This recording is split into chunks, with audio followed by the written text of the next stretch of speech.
cette nouvelle session vidéo, deuxième session vidéo, où on va essayer de répondre à une question que beaucoup se posent et que j'entends aussi beaucoup de gens me demander, à savoir, c'est quoi monter en fréquence?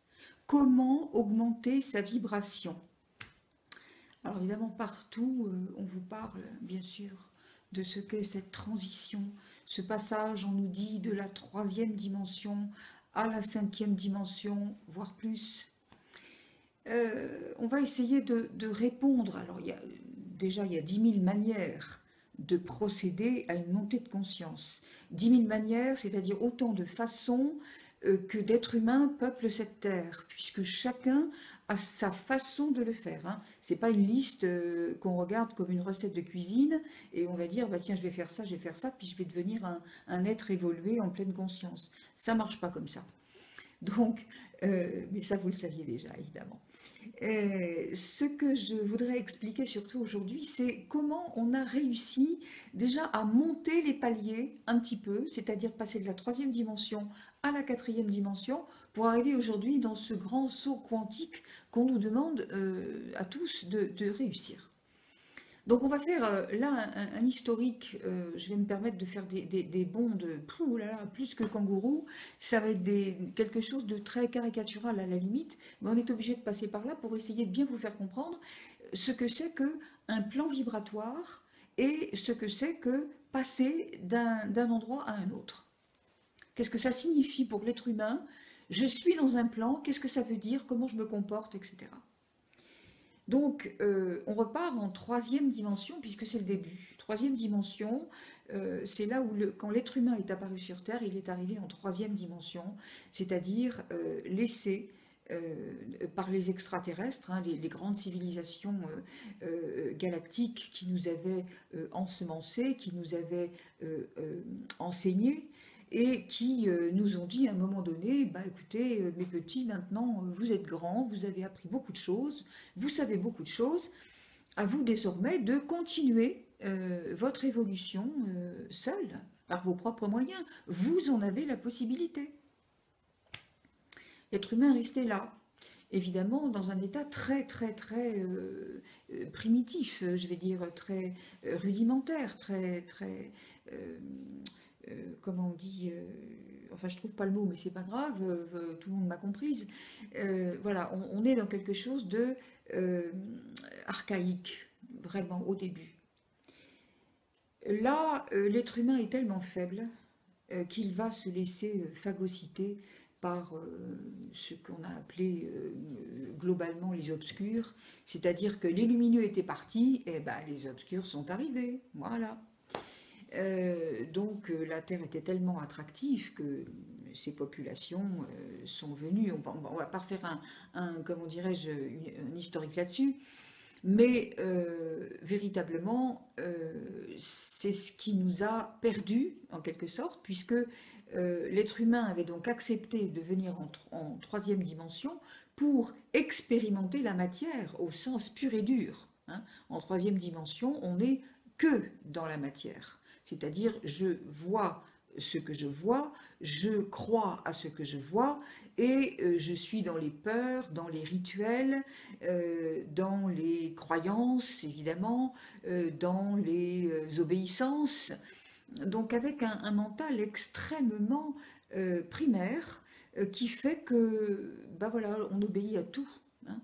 Donc les obscurs arrivent, et puis là, plus jamais, évidemment, l'être humain n'aura la possibilité de retrouver sa véritable pleine conscience, puisque là tout va être fait pour que précisément il ne retrouve pas cet équilibre qui est le sien, cet ensemencement divin premier qui réside dans son cœur et qu'il ne pourra jamais regarder de près, puisque là tout va être fait de manière même excessive pour que l'être humain ne comprenne jamais sa divinité.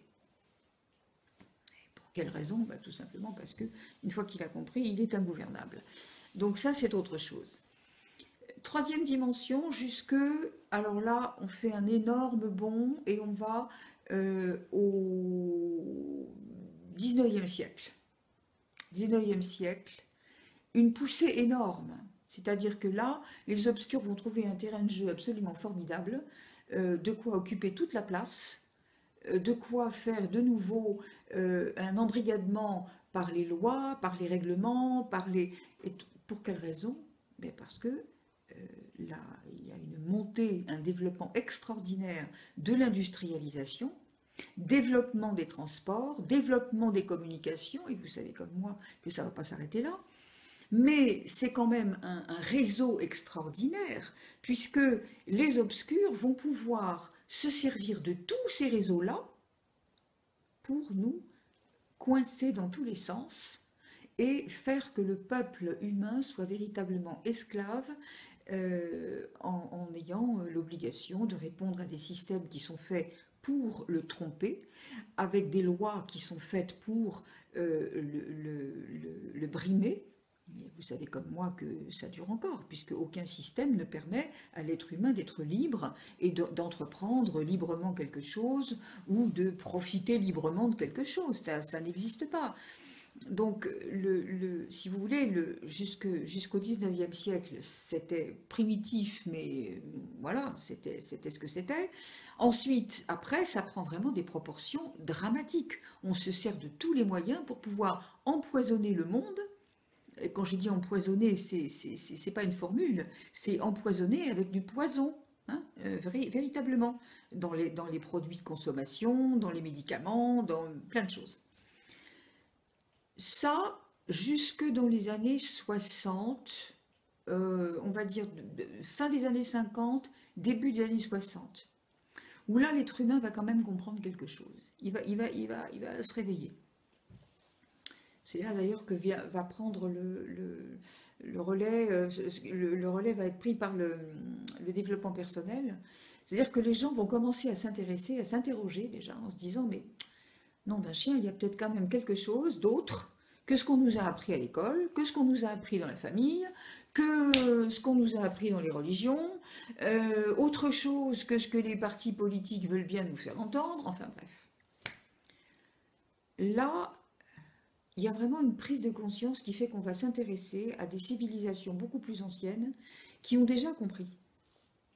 Les Mayas, la culture amérindienne, la culture extrême-orientale avec le bouddhisme, etc. Alors là, on va saisir quelque chose, on va dire, bon, il y a un truc, on ne sait pas encore quoi, voilà. Alors on va essayer de le comprendre évidemment avec quoi, puisqu'on est encore en troisième dimension.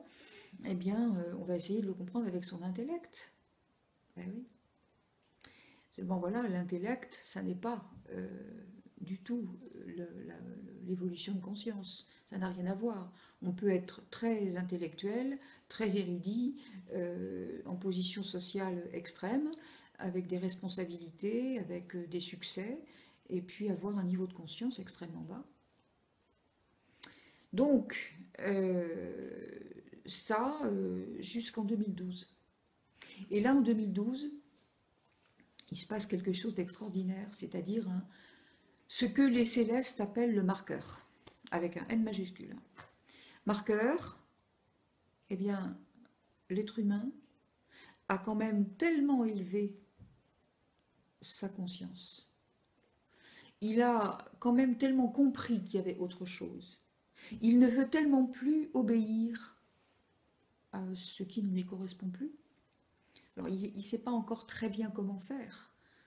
Et c'est justement là que ça blesse, puisque quand quelque chose ne va pas, c'est pas qu'on l'a fait exprès, c'est pas qu'on a voulu que ça aille pas, c'est qu'on ne sait pas comment faire mieux. Donc il va falloir cibler sa lumière, mais c'est pas le sujet pour aujourd'hui, on en reparlera. En 2012, il se passe quelque chose, vraiment. C'est-à-dire que là, jusque-là, les conseils galactiques n'étaient pas certains que l'humanité pouvait évoluer jusqu'à retrouver sa pleine conscience. Il y avait eu tellement de malversations, tellement l'être humain était tombé bas dans ce système involutif. Oui, on risquait encore beaucoup de choses, on risquait un éclatement de la Terre, comme ça s'était déjà produit 3 ou 4 fois avant. Et on risquait, quoi, une guerre nucléaire par exemple, qui fasse tout éclater. On risquait d'attirer un météorite sur la Terre, et puis pareil, tout le monde se remet à zéro. Euh, bon, là, ils ont dit non. Il y a trop de gens qui ont compris. Il y a trop de gens qui, aujourd'hui, maintenant, sur la Terre, sont capables de retrouver un équilibre et de retrouver véritablement la pleine conscience à terme. Alors, on va les aider. On ne va plus les laisser se débrouiller tout seuls. On va maintenant... Voilà, le divin a décidé que la lumière allait revenir sur la Terre. Évidemment, au terme de beaucoup, beaucoup de nettoyage. Et là, il y a déjà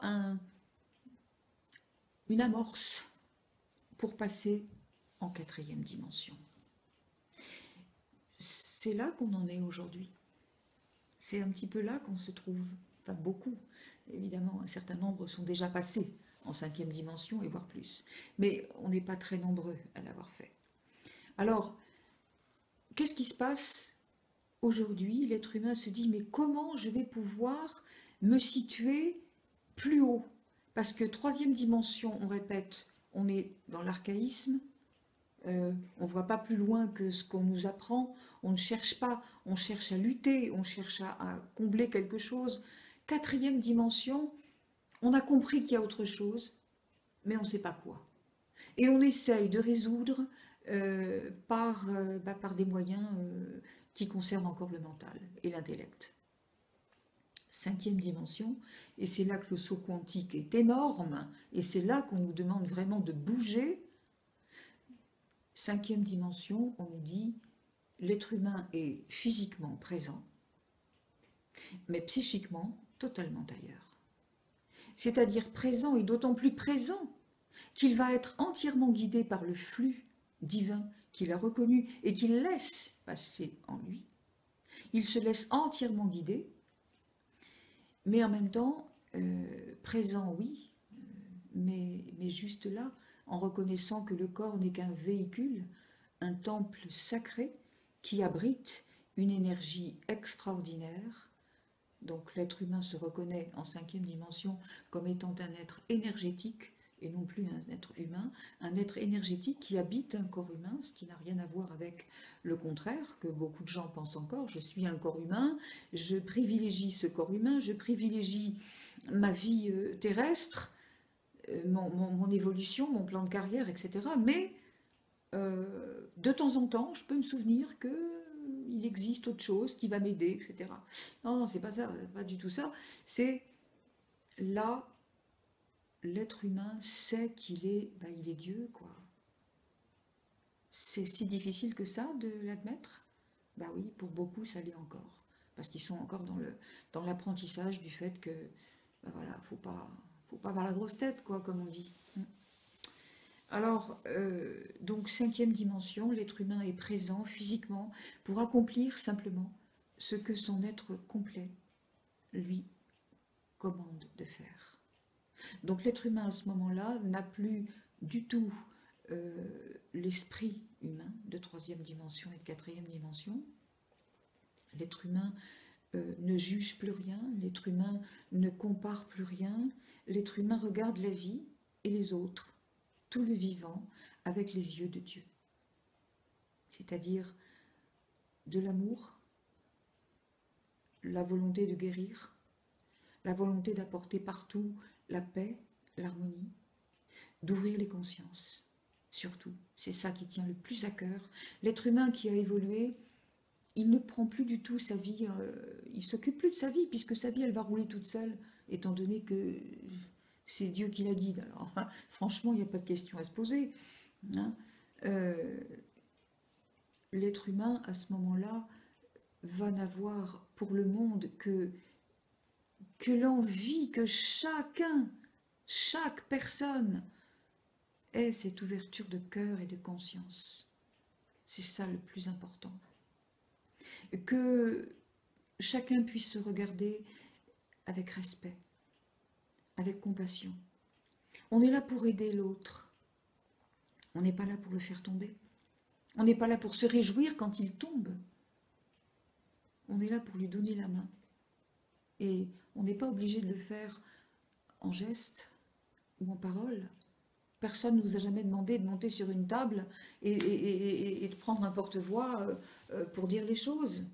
Ça marche aussi dans son lit, hein, en méditation, avec la joie, la profondeur, de dire, eh bien voilà, maintenant je dépose cette lumière, je m'allie avec les forces célestes pour envoyer de l'amour, de la lumière à tout ce qui est.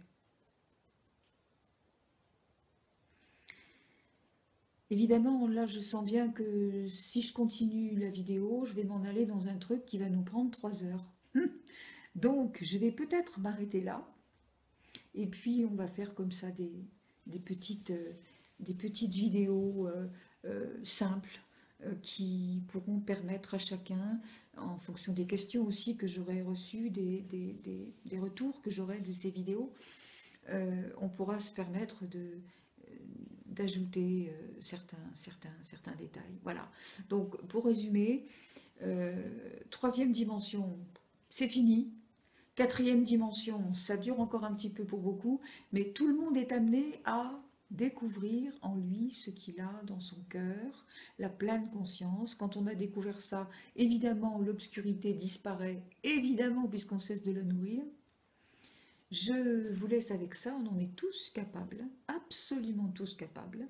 Rappelez-vous que si vous êtes un être divin et si vous avez dit que vous êtes un être divin, alors à ce moment-là, il n'y a plus une question à se poser, puisque si vous vous laissez conduire par la source, mais alors vous n'avez plus de limite. Et alors vous regardez le monde avec les yeux de la source, avec plein de jolies choses dans le cœur, pour tout le monde, y compris ce que vous n'aimez pas, et surtout ce que vous n'aimez pas. On en reparle une prochaine fois. Je vous laisse, je vous dis un grand merci d'avoir écouté patiemment cette vidéo, et je vous dis à très bientôt.